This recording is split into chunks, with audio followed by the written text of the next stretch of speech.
Então, meninos, bom dia. Na nossa aula de hoje, nós já tivemos o momento, né, de tirar dúvidas, mas ninguém se pronunciou. Então, ou todo mundo está entendendo tudo, ou ainda vão assistir às aulas. Mas em uma das aulas, nós comentamos sobre fatores que afetam a atividade enzimática.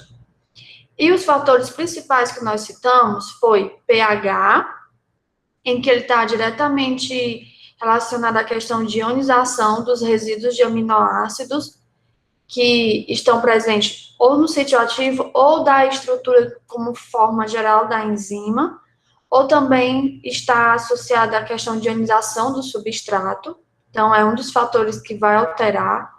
E vimos também temperatura, em que nós temos dois efeitos, em que o aumento da temperatura por aumentar o grau de agitação das moléculas, vai ter mais colisões, né, que vão ser mais efetivas, e isso vai aumentar a velocidade, mas nós temos um segundo efeito, que chega numa determinada temperatura, nós vamos ter uma diminuição da atividade.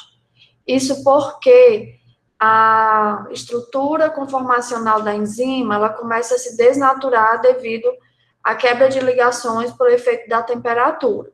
Então, até no encontro desses dois efeitos, nós temos a temperatura ótima. E eu também salientei nessa aula em que nós temos que ter cuidado também com a questão de estabilidade térmica. O tempo em que essa enzima vai suportar, né, vai continuar sendo ativa nessa temperatura escolhida. Então, até eu mostrei para vocês um gráfico de atividade versus o tempo em diferentes temperaturas. E nós vimos também que para cada um dessas temperaturas, nós íamos ter uma constante de desativação, que era chamado de KD, se vocês se recordam. E até quando eu fui explicar o gráfico,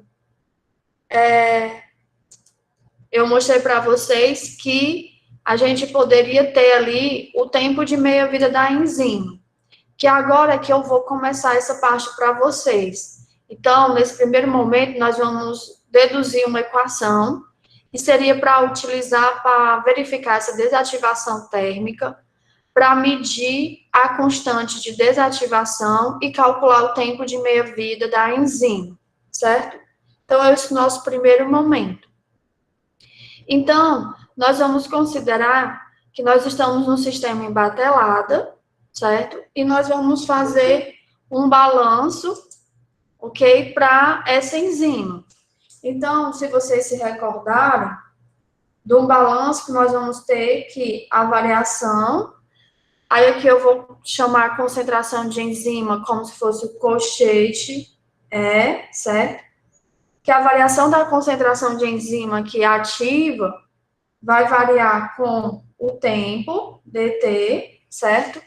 E aí, se a gente lembrar, né, num balanço em batelada, que vocês estudaram em reatores 1, nós temos que o acúmulo é igual ao que entra menos o que sai, mais o que é gerado menos o que é consumido, né? Então, aqui, como nós não temos nem entrada e nem saída, nosso sistema está sendo feito aqui em batelada, a única retirada é de alíquotas, amostras para medir a atividade, e isso a gente não vai impactar muito no volume reacional, então nós não temos entrada nem saída, certo?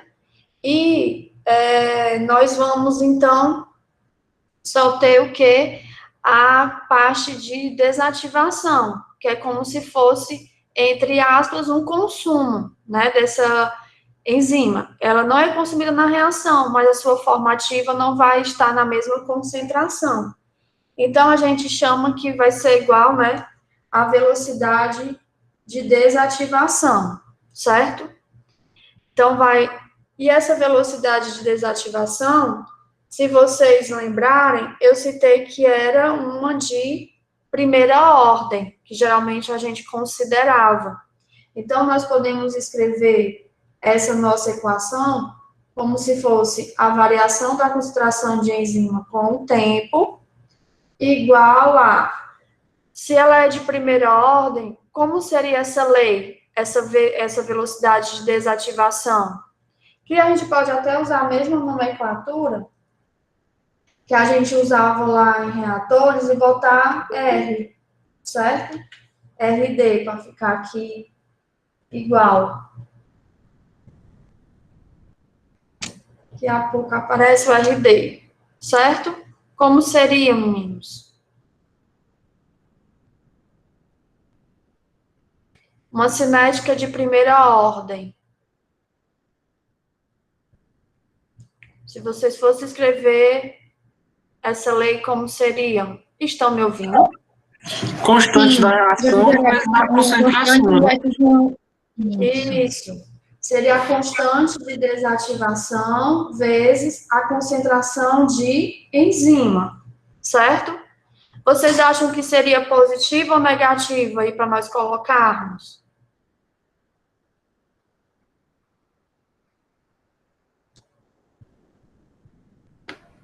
Negativo? Negativo, porque é um decaimento dessa concentração de enzima ativa, certo? Então, para nós resolvermos aqui, aí nós já vamos para método, né, que é separação de variáveis, em que a variável dependente é a concentração de enzima e a variável independente é o tempo. Então, nós vamos ter que a variação da concentração de enzima sobre a concentração de enzima, nós estamos separando as variáveis, é menos KD vezes DT, certo? E nós vamos considerar, então, que essa constante de desativação, né, ela não está em influência de nenhuma dessas outras variáveis para a gente conseguir integrar. Então, nós vamos integrar em ambos os lados, e aí a integral da concentração de enzimas sobre a concentração de enzima é igual a Ln, né, do módulo da concentração de enzima, nós vamos trabalhar só com positivo, e que é igual a menos KD vezes T mais a constante de integração, certo? Então, agora o que nós temos que fazer? Determinar essa constante de integração. E aí a gente precisa de uma condição inicial. Que condição seria essa, meninos?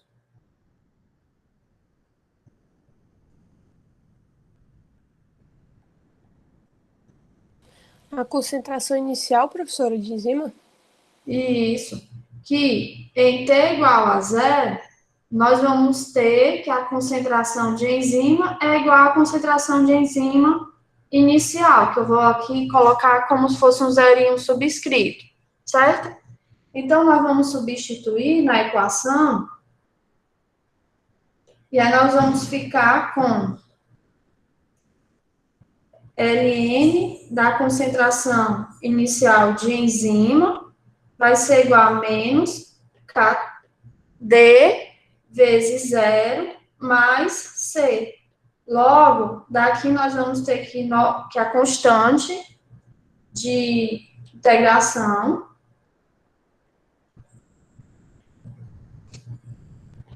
ela vai ser igual a Ln da concentração inicial de enzima, certo? Então, a nossa equação, quando a gente substitui, vai ficar Ln da concentração de enzima igual a menos KD vezes T mais Ln da concentração inicial de enzima, certo? Ok? Que aí a gente pode até colocar o Ln da concentração inicial de enzima para o outro lado, vai ficar negativo, aí a gente pode aplicar a propriedade do logaritmo neperiano, e aí nós ficamos, né, com Ln de E sobre E0, igual a menos KD vezes T, certo? Nós ainda podemos, né, aplicar a exponencial de ambos os lados, e essa equação ficar que é a concentração de enzima é igual à concentração inicial de enzima vezes E elevado a menos KD vezes T, certo? Então, essa equação vai ser importante, principalmente quando nós estivermos estudando lá o projeto dos reatores enzimáticos, em que nós vamos verificar, né, como é que está ocorrendo a ativação, desativação da enzima, porque se a gente não incluir, podemos fazer um projeto errado, considerando que ela não vai sofrer desativação durante a reação. Então, ou vocês podem usar essa que já está destacada de vermelho, ou essa outra aqui do lado que eu vou destacar agora, certo? Alguma dúvida? Nenhuma? Agora, se eu peço para vocês determinarem o tempo de meia-vida dessa enzima, como é que vocês fariam? Tem que definir que é igual a metade de E0 e calcular o tempo que isso acontece. Muito bem. Então, para a gente determinar o tempo de meia-vida, nós fazemos essa consideração que a Paula comentou, que vai ser igual a E0 sobre 2, certo? E aí a gente vai e substitui na equação. Vou fazer aqui do lado para a gente aproveitar espaço. E0 sobre 2 igual a E0 vezes E elevado a menos KD vezes T, certo? Então, o tempo de meia-vida vai ser justamente quando essa concentração de enzima ficar a metade.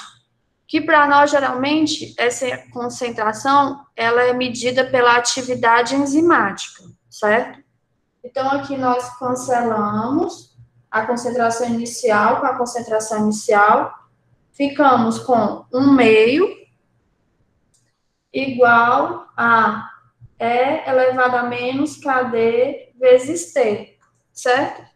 Daqui, qual é o procedimento que a gente faz, meninos, para ficar com o tempo de meia-vida, que eu já vou até colocar aqui embaixo? Como é que nós fazemos para isolar? Aplico LN. Vamos aplicar LN, né? Então, aplicando LN e já fazendo todas as considerações direito, que aqui no final eu não deixei escrever, vai ficar LN de 2 sobre KD. Certo? Aqui eu estou tentando escrever o 2. Enfim, deixa eu apagar aqui para ver se ele deixa eu escrever direito. Pronto. Certo? Então, essa equação vai ser importante aqui para nós também, que é calcular o tempo de meia-vida da enzima, que serve até como um parâmetro, né, para a gente escolher determinadas condições, principalmente a temperatura. Ou, isso também é importante, que nós vamos ver nas próximas aulas, que uma das formas que a gente usa para melhorar essa estabilidade térmica das enzimas é imobilizando, né, que é fixando a molécula de enzima num suporte, que é um material sólido. E aí, é uma das formas da gente avaliar se com esse processo de imobilização a gente teve uma maior estabilidade térmica, comparado com ela na sua forma solúvel, livre, né, sem ser imobilizada, ok?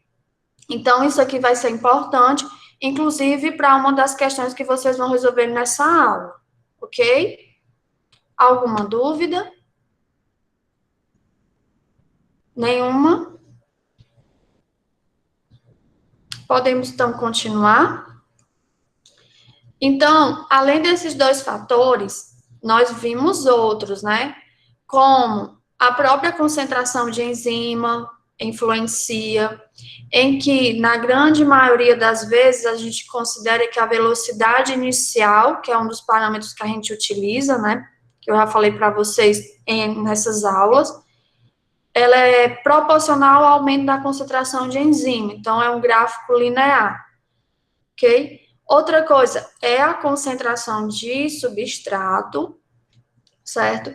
Em que nós vimos o modelo de Michaelis-Menten, em que quando a gente está em concentrações mais baixas de substrato, nós vamos ter uma velocidade de primeira ordem, só que quando aumenta muito a concentração de substrato, vai ficar de ordem zero, não vai ter tanta influência, porque a gente vai, tipo, saturar e não vai ter moléculas de enzimas, né, o suficiente para catalisar. Então, é um patamar que geralmente a gente obtém. Temos a atividade de água, em que eu mostrei efeitos positivos e negativos da presença de água, e também a detergente, que é mais quando nós temos uma enzima que tem uma tampa do seu sítio ativo. Então, essa aula foi que eu fui detalhando cada um desses. E um dos que impacta é a presença de inibidores, certo? Em que nós temos inibidores do tipo irreversível e reversível. Então, o irreversível se liga tão fortemente à enzima que, para sua dissociação, é muito lenta, então acaba que não desativa a enzima para aquela situação desejada, que seria catalisar a transformação de um determinado substrato para um produto, certo? Já os inibidores reversíveis, eu apresentei 3 tipos de inibição. Uma delas pode ter 2 classificações. Alguém lembra aí quais foram?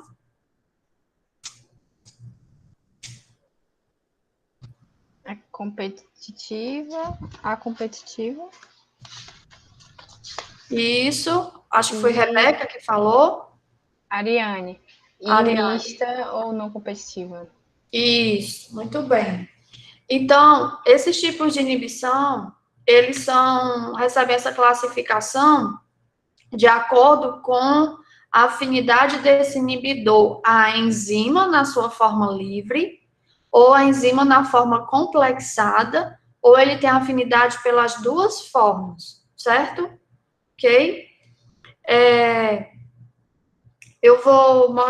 Vamos agora detalhar a parte da competitiva, em que o inibidor ele tem uma afinidade pela enzima na sua forma livre, certo? Mas para fazer um apanhado geral, a incompetitiva ou a competitiva, o inibidor ele tem uma afinidade pelo complexo enzima-substrato, certo? Eu poderia até estar aqui projetando, mas é porque ter botado a aula também no tablet. Mas acho que vocês estão conseguindo acompanhar. E a mista é que tem afinidade pelas 2 formas, certo? E a não competitiva é quando tem afinidades iguais, que os KIs são iguais, certo? Então, vamos agora para a competitiva.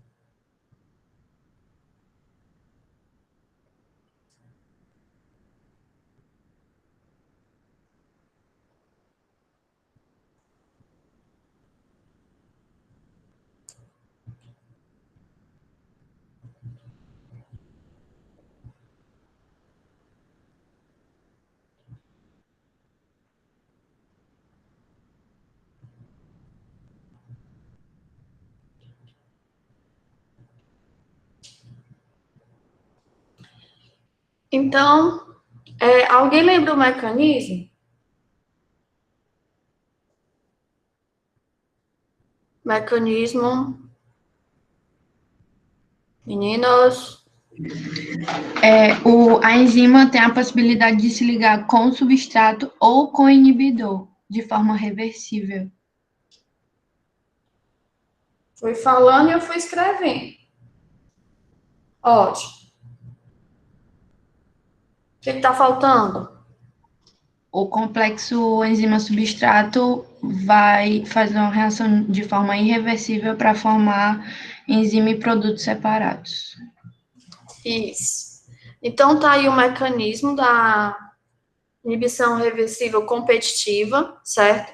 Em que o inibidor, ele vai se ligar à enzima na sua forma livre, e como eu falei para vocês na aula, ele não necessariamente ele vai se ligar diretamente nos resíduos de aminoácidos presentes no sítio ativo para catálise com substrato. Ele pode se ligar próximo e acabar impedindo o acesso do substrato. Ou, às vezes, ele se liga próximo, deforma tanto que também o substrato não tem como se ligar. Essa questão de desenformar é mudar a estrutura de ligações, e aí aquela interação que existia, ou do tipo hidrofóbica, ou iônica, ou até mesmo um pouco covalente mais fraca, não vai ocorrer, certo? Aí aqui falta a gente dizer as constantes, que é K1, K2, aqui K3, que são as constantes que a gente já viu em Michaelis-Menten, certo? O meu 1 ficou muito feio, deixa eu apagar. E aqui a gente pode chamar essas aqui de K4, aqui é a formação do complexo enzima inibidor, que não vai conseguir formar o produto desejado, e esse que dissocia esse complexo, K-4, certo? Aí o que eu vou fazer agora com vocês? Eu vou apresentar um mecanismo, e vocês vão ter que prestar atenção, porque tem mecanismo para vocês fazerem na atividade em casa, certo? Ok? Então, a primeira coisa que a gente lembra, quando a gente viu lá a dedução de Michaelis-Menten na aula que foi gravada, é que nós consideramos a etapa lenta, qual delas?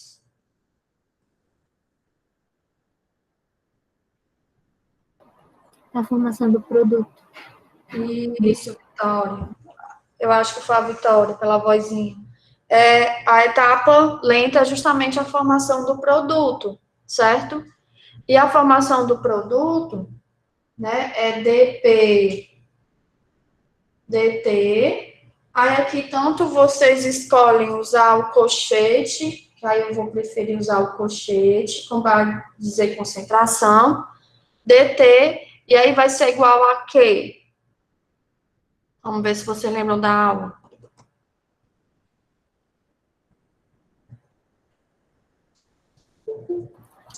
K3 vezes o reagente, que é o complexo, a concentração do reagente.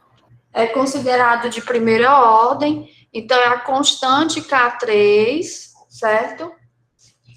Vezes a concentração do complexo enzima-substrato. Só que aí nós vamos ter um problema que nós não conseguimos facilmente acompanhar durante a reação a formação do complexo enzima-substrato, certo? Então, esse daqui para nós é o gargalo. Aí a gente vai ter que fazer agora, então, um balanço para o complexo enzima-substrato, para tentar substituir a expressão aí para a concentração dele, certo? E uma das hipóteses que a gente já levanta, né? Alguém lembra qual é a hipótese? Eu falo na aula. Estado pseudo-estacionário? Isso. Estado pseudo-estacionário. Isso por quê? Porque a formação do complexo é muito rápido, né? Na grande maioria das vezes, a gente tem umas exceções. E a sua dissociação também. Então, a gente considera aí pseudo-estacionário para zerar o balanço, né, do complexo. Então, aqui para o complexo, enzima-substrato, né? Então, qual vai ser o balanço? Nós vamos ter que a variação da concentração do complexo enzima-substrato com o tempo, né? Ele é formado nessa primeira reação, certo? Que é K1 vezes a concentração de enzima vezes a concentração de substrato, só que ele é consumido em duas reações, que seria essa reação que tem o K2 e a reação que tem aqui o K3, que é a reação da sua dissociação e da formação do produto. Então, é menos K2 vezes a concentração do complexo S, menos K3 vezes a concentração do complexo é essa, e isso, né, a gente considera praticamente igual a zero, certo? Então, se é praticamente igual a zero, nós já podemos aqui, então, isolar a expressão do complexo enzima-substrato, certo? Que vai ser igual a K1 vezes a concentração de enzima vezes a concentração de substrato, dividido por K2 mais K3, certo? Aqui eu posso fazer um artifício, que seria passar o K1 dividindo. Então, fica o complexo enzima-substrato igual a K1 vezes a concentração de enzima vezes a concentração de substrato. Desculpa que eu vou apagar o K1 de cima, que eu quero botar ele para baixo, certo? Para ver se vocês reconhecem alguma coisa. K2 mais K3 sobre K1. Aí eu pergunto para vocês, meninos, essa expressão K2 mais K3 dividido por K1 é quem? KM. AM. Km, muito bem. O que é Km, hein? Constante de Michaelis-Menten, certo? Beleza? Só que agora aqui nós também temos que fazer um balanço para esse complexo novo que apareceu. Enzima inibidor. Mas por quê, professora? Por que a gente não continua e já substitui a expressão do complexo enzima-substrato na etapa de formação do produto? Porque essa concentração de enzima que vocês estão vendo é a concentração de enzima que vai estar livre. E ela tem um impacto aí, porque ele também pode se ligar com esse inibidor competitivo. Então, nós vamos fazer também um balanço para o complexo EI. Então, para o complexo EI, nós vamos ter que a variação desse complexo com o tempo é igual a quê, meninos?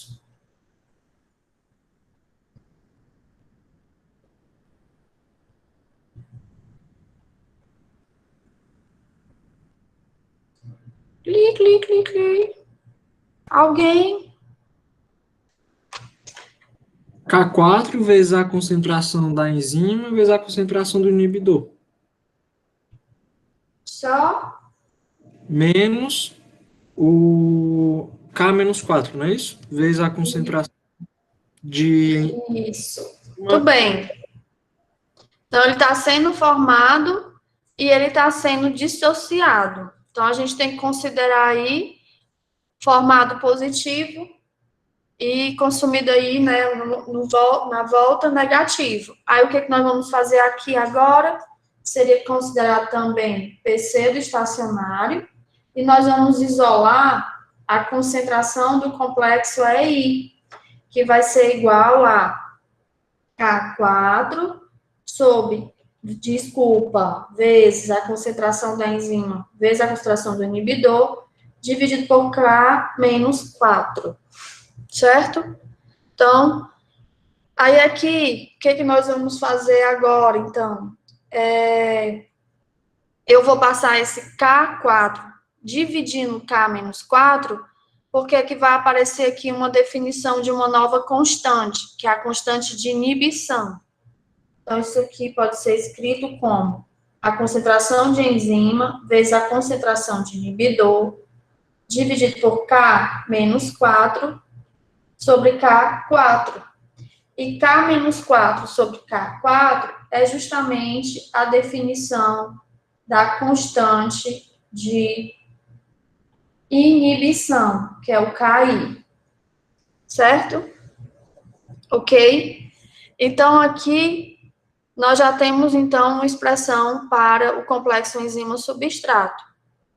A próxima etapa agora que nós vamos ter que fazer seria o balanço para a nossa enzima, certo? Então, vamos para o balanço da enzima, em que nós adicionamos a enzima no início, é 0, mas durante a reação, ela pode estar em diferentes formas. Então, vamos nós continuar agora fazendo o balanço para a enzima.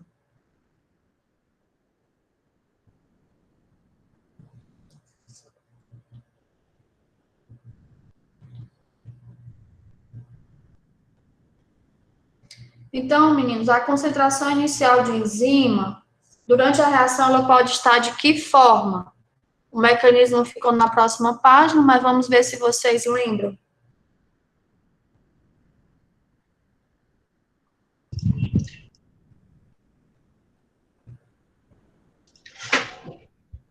Pode estar livre, complexada com substrato ou complexada com inibidor. Isso. Então, por isso que a gente teve que fazer até o balanço para o inibidor, certo? Então, ela pode estar nessas 3 formas. E aí, o que nós fazemos agora? Vamos substituir essas expressões aí que nós determinamos para o complexo ES e para o complexo EI. Eu sei que talvez vocês não lembrem, mas eu vou recordar. A concentração de enzima, a gente repete. A concentração do complexo ES é a concentração de enzima vezes a concentração do substrato sobre Km. E a concentração do inibidor é a concentração de enzima vezes a concentração de inibidor dividido por Ki, certo? E aqui, o que nós podemos fazer? Isolar a concentração de enzima, porque aparecem todos os 3 termos. Então, a concentração inicial de enzima vai ser a concentração de enzima na sua forma livre, vezes 1, mais a concentração de substrato sobre Km, mais a concentração do inibidor, ficou feio. Vale?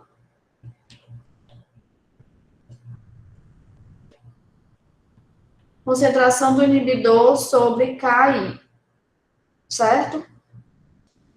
Então, a gente guarda essa informação e nós vamos voltar agora para a etapa lenta, para ver se a gente já consegue montar a nossa lei de velocidade para essa reação com inibição competitiva, certo? E aí, nós vamos voltar.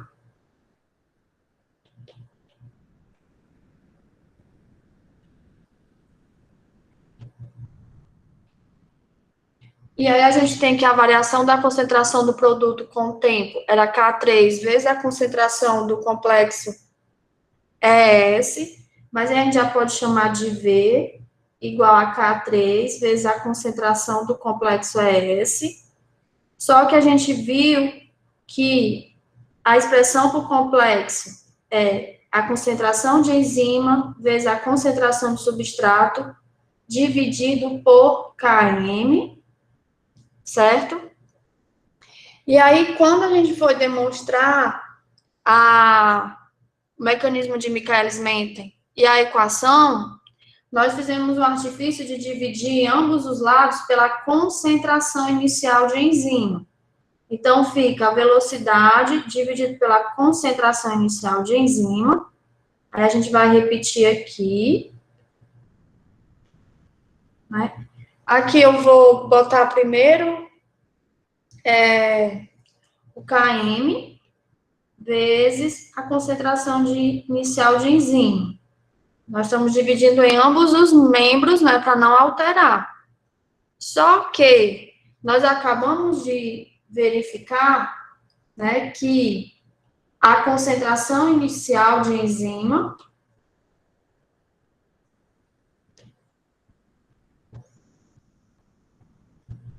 ela é igual a essa expressão acima. Então, nós vamos substituir.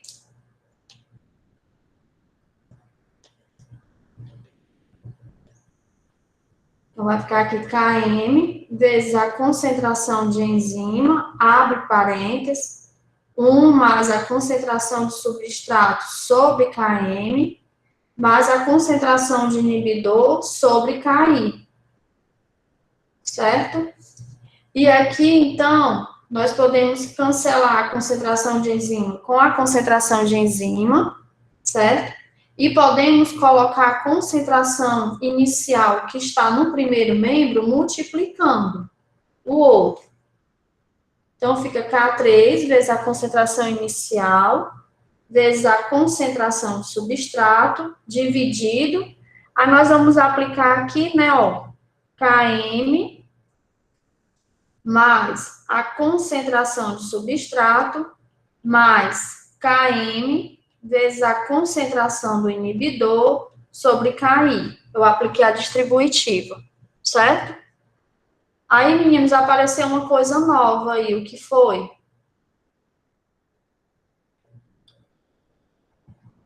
O que a gente pode substituir aí? E aí, vixe.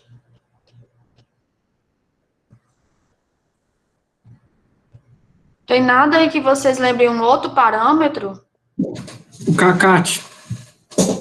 Tem o CACAT, né? Mas aí K3 vezes a concentração inicial de enzima é o quê? Velocidade máxima. Isso, Fê.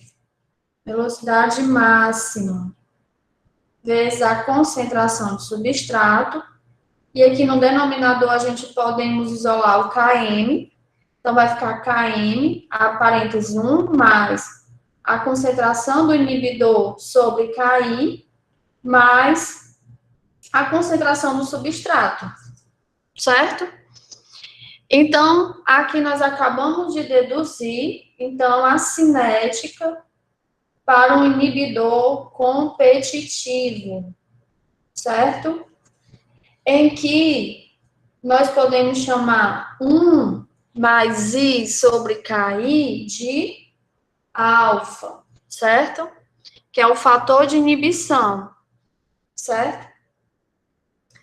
Aí, para a gente concluir, vocês podem se perguntar, professor, e como é que nós vamos achar esses parâmetros? Eu também comentei um pouco na aula assíncrona, mas aqui nós vamos ter que fazer um processo sem a presença do inibidor, em que, por esse processo, nós podemos usar Lineweber-Book ou Rostiff para determinar, né, aqueles métodos lá que são de linearização.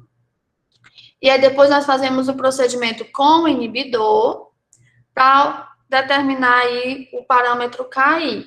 Então, se a gente for fazer Lineweber-Book, se vocês se lembrarem das aulas, Lineweber-Book, ele lineariza fazendo uma inversão, certo? Então, quando eu vou inverter aqui, fica V, vai ficar 1 sobre V. E aí eu vou inverter o denominador.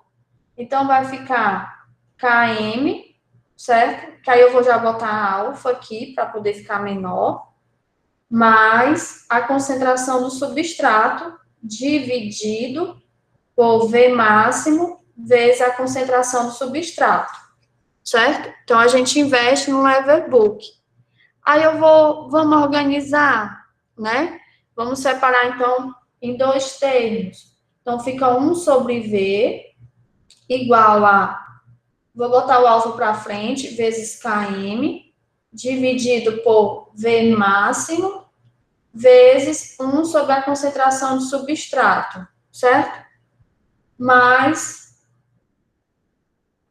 vou apagar aqui meu alfa que estava tão bonitinho, mais, aí aqui fica a concentração de substrato, dividido por V máximo vezes a concentração de substrato, mas vai cancelar, fica só 1 sobre V máximo, certo? Então, aqui a gente vai obter uma reta, em que o nosso eixo X é 1 sobre a concentração de substrato, e 1 sobre V é o Y, certo? Então, pelo coeficiente linear, vocês vão determinar V máximo, com base no coeficiente linear, vocês vão achar alfa, certo? Então, o V máximo aqui já tem aqui, e o Km, professora, esse Km, bem como o V máximo, são do processo sem inibição, porque esse tipo de inibidor, ele não vai interferir no V máximo, se vocês se recordarem lá na aula assíncrona, eu também comentei sobre isso e até mostrei uma tabelinha. Então, até quando a gente faz os gráficos, que eu vou fazer aqui em cima, certo? Nós vamos ter que esse tipo de inibição, quando eu faço aqui o gráfico 1 sobre S vezes 1 sobre V, né? Nós vamos ter um encontro num ponto aqui linear, certo? Aí eu vou desenhar uma curva e vou desenhar depois a outra curva. Então, quando se encontra, né, quase que se encontrou aí, porque ficou meio feio, então é um tipo de inibidor competitivo, certo? Que curva representa a reação com inibidor?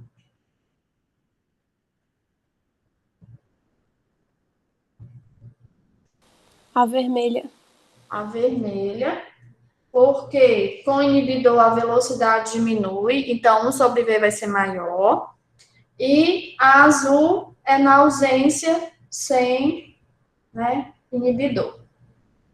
Certo?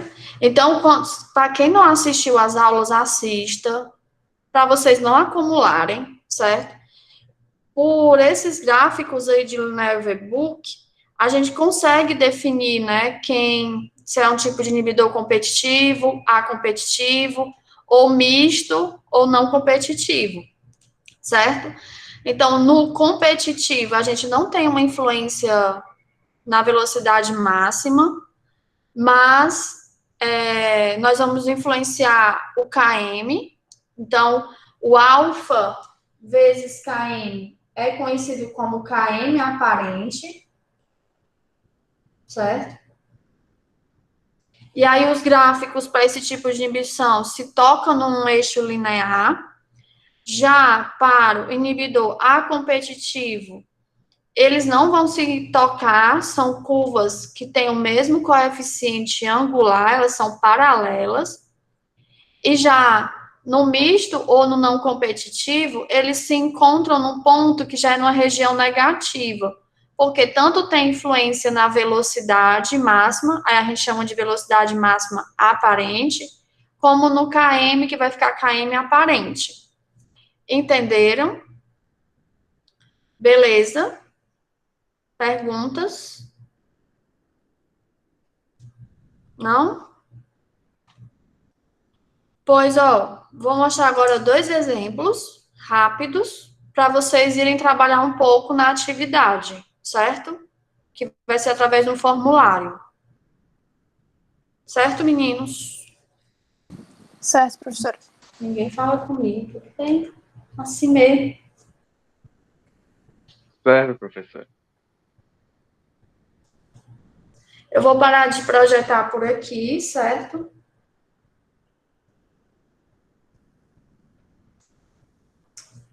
Só quero voltar.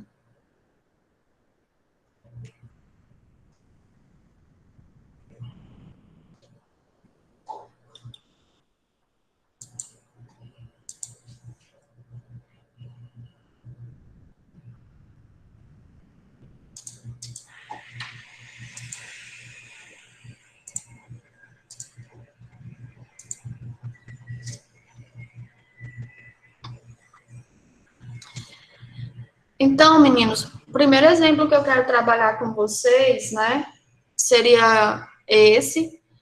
Eu vou ler, né, que a enzima anidrase carbônica é fortemente inibida pela droga acetazolamida, usada como um diurético, por exemplo, para aumentar a produção de urina e para baixar a pressão excessivamente elevada no olho, devido à acumulação do fluido intraocular em glaucoma.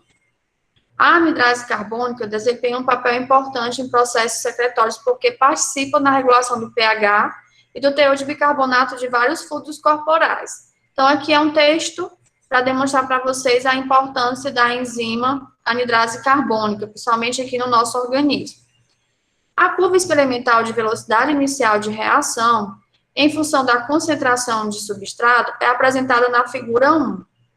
Quando a experiência é repetida, na presença de acetozolamida, a curva inferior é obtida.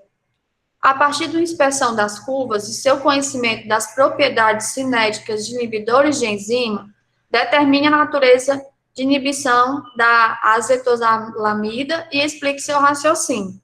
Então, vamos nós. Tá aqui a curva, certo?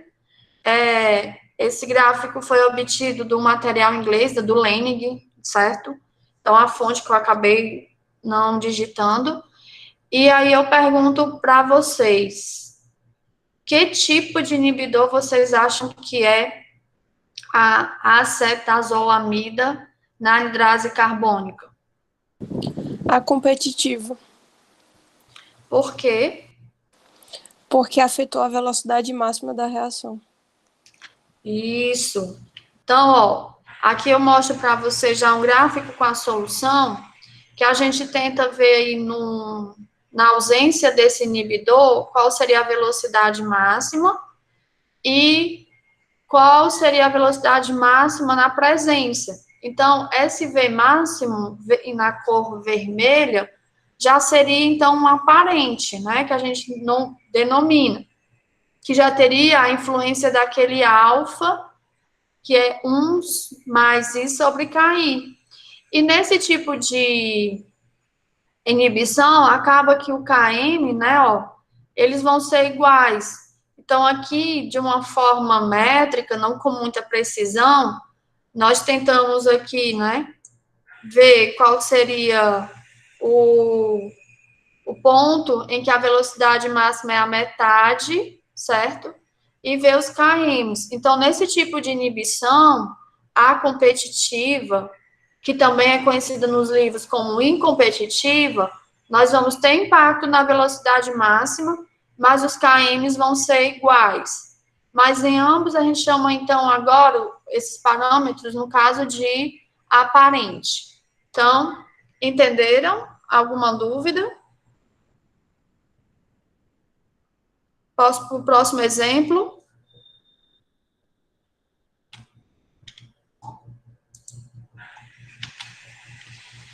Estão me ouvindo direitinho, né? Sim? Sim, Então, professor. professora. Tá. Sim, professora. Ok.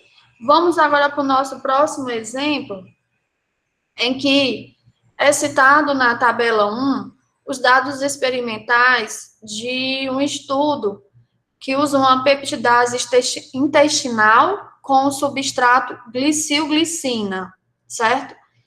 E aí, no caso, vocês podem observar que vai ser de que classe essa enzima?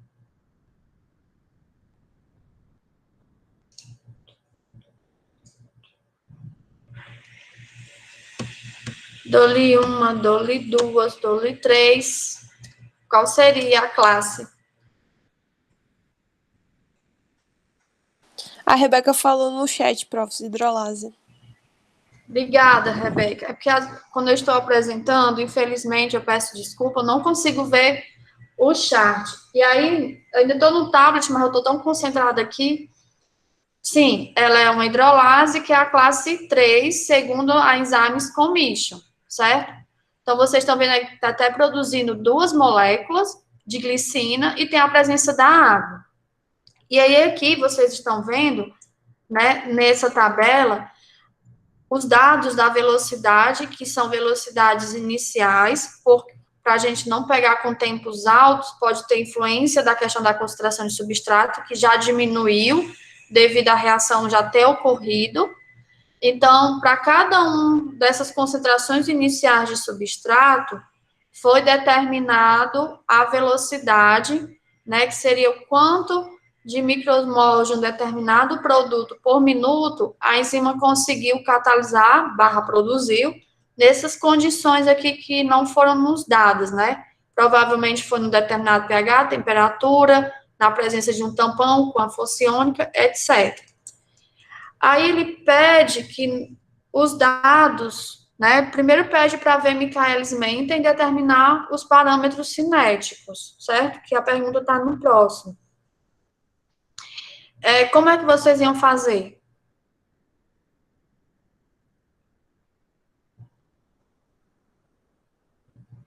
Prof, honestamente, eu ia botar no Excel. Mas tu ia botar o que no Excel? Os dados aí que ele deu, ia plotar os gráficos com a equaçãozinha lá e pá. E pá. É mais ou menos isso, certo? O que a gente pode fazer? Nós podemos escolher algum daqueles métodos de linearização, certo? Então, aqui, nós íamos calcular 1 sobre S e 1 sobre V, que seria um modo de Linear-V-Book. Aí vocês podem escolher os outros. Até na atividade 2, eu fixo o Linear-V-Book e, com base na matrícula de vocês vão fazer um método ou outro. Então, depois que a gente determina 1 sobre S e 1 sobre V, a gente plota o gráfico. Então, aqui vocês estão vendo o gráfico, 1 sobre V versus 1 sobre S. E aqui são os pontos experimentais que foram provenientes daquela tabela e pede uma equação da reta. E aí a gente vai ver que aqui, né, o coeficiente angular, ele está muito bom, próximo de 1. Então, isso indica que essa enzima, nessa reação, ela obedece Michaelis-Menten. Aí agora a gente tem que determinar, então, os parâmetros, certo? Aí, se vocês lembrarem, a equação de Michaelis-Menten é V máximo vezes a concentração de substrato, dividido por Km mais a concentração de substrato. Como eu utilizei Linear-V-Book, então é inverter, que fica 1 sobre V e Km sobre V máximo, 1 sobre S mais 1 sobre V máximo. E dessa equação linearizada, eu vou fazer uma comparação aqui.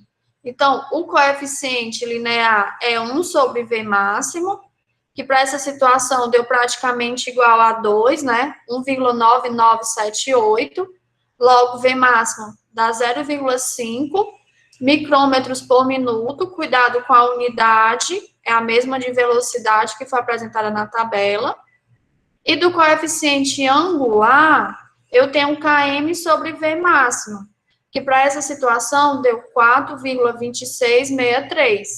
Como eu já determinei V máximo, eu consigo determinar Km, que para essa situação deu 2,14, certo? Milivols. Oi, só para continuar o raciocínio. Aí, aqui a unidade de Km sempre é a unidade do substrato, né? Que é aquela definição bem grosseira que Km é igual a velocidade máxima dividido por 2, certo? Ok? Pode dizer, Paula.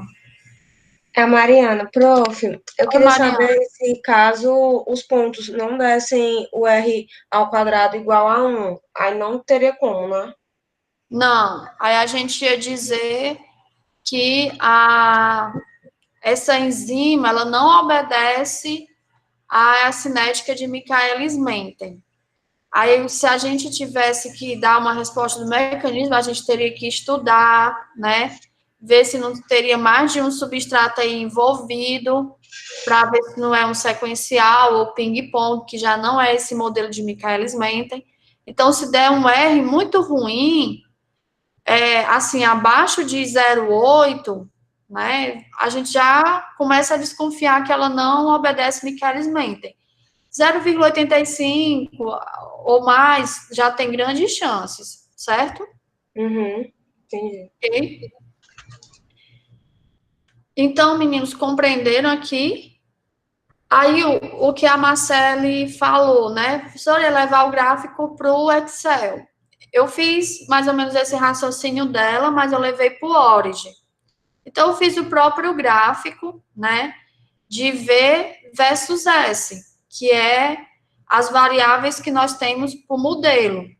E aí, vocês estão observando aqui, né, os pontos no quadrado na cor preta, os pontos experimentais, e essa curva vermelha é que, no lugar de jogar a equação linearizada, eu já joguei a própria equação que parece uma hipérbole, né?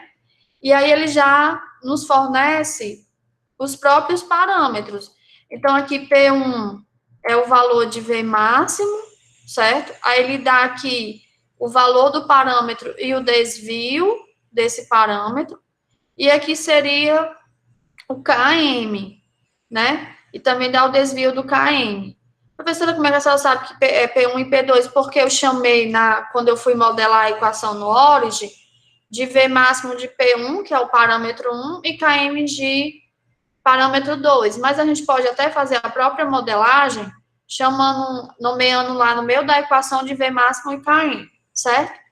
Aqui, ele dá o R quadrado e o Q quadrado, que são duas formas, né, estatísticas para a gente tentar avaliar se o modelo está representando bem. Quanto menor o Q quadrado, melhor, né? Então, está bem baixo, e o R quadrado, quanto mais próximo de 1, melhor o ajuste, né, do modelo aos dados experimentais. Não é os dados que tem que se ajustar ao modelo, é o modelo que tem que se ajustar aos dados. E aqui também a gente está vendo que o desvio padrão está baixo, porque o que ocorre algumas vezes, para o pessoal que gosta de modelagem, deve também fazer já a simulação em modelagem com o professor Samuel, é que nós encontramos valores para os parâmetros, o modelo até que se ajusta bem, mas o desvio padrão dos parâmetros é maior do que o seu valor. Então, isso não tem significado físico. Ele ficou flutuando, tentando achar um ponto ótimo, e aí saiu muito fora esse desvio. Então, tenham cuidado. Então, para quem gosta, né, no Python, vocês podem jogar esses dados, já jogar a equação, e o Python dá os valores de KM e V máximo, ou até mesmo KI também, certo? Quando tiver inibição. Beleza? Ok. Aí vamos voltar para a gente concluir e agora ficar com vocês. Se eu tivesse um inibidor, eu acrescentasse nessa reação um inibidor. Então, além dessa coluna, eu ia ter uma coluna que seria com a velocidade na presença do inibidor. Aí a mesma coisa vocês iam ter que fazer, 1 sobre S, 1 sobre V e 1 sobre VI. E ia botar no Excel e traçar esses gráficos, certo? E aí vocês iam comparar com o que eu reportei nas aulas, para ver se os V máximos são iguais, modificou o V máximo, modificou os dois para dizer qual é o tipo de inibidor, certo? E aí gerava as curvas, e aí o KM e o V máximo vocês obtêm do processo sem o inibidor, e aí vai usar esses dados na curva do inibidor para achar o KI, por exemplo, se a concentração do inibidor for fornecida. Ou é fornecido a constante de inibição na questão e pergunta qual é a concentração do inibidor. Vai depender dos dados que vocês têm de entrada. Ou apenas pergunta qual é o tipo de inibidor. Ok? E aí, aqui tem mais um exemplo, mas é o que eu reportei na lista para vocês fazerem. E aí, depois eu até vou divulgar a resposta. Certo? Perguntas?